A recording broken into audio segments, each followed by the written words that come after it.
Welcome to Penrose Learning, where we make understanding easy. In this video, I will explain how to make miso soup for ramen. First, gather your ingredients to ensure a smooth cooking process. We'll focus on creating a delicious, authentic base that perfectly complements your noodles and toppings.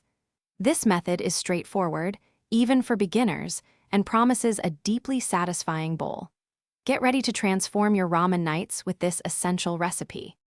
To begin, you'll need 4 cups of dashi stock, which forms the foundation of our soup.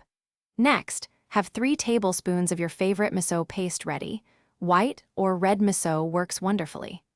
Don't forget 1 tablespoon of mirin for a touch of sweetness and 1 teaspoon of soy sauce to deepen the umami flavor. These simple components combine to create a truly authentic taste.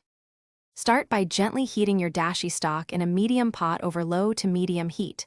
Avoid boiling the dashi, as this can diminish its delicate flavor. Once warm, take a small amount of the dashi and mix it with the miso paste in a separate bowl until smooth, then stir it back into the pot. Finally, add the mirin and soy sauce, simmering for just 1 minute before serving. Serve your freshly made miso soup immediately over cooked ramen noodles. Enhance your bowl with delicious toppings like thinly sliced green onions, a sheet of nori, and a perfectly soft-boiled egg.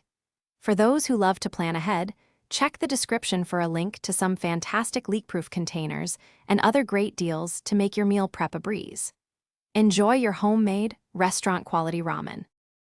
Thanks for watching. If this was helpful, leave a like and consider subscribing. See you next time.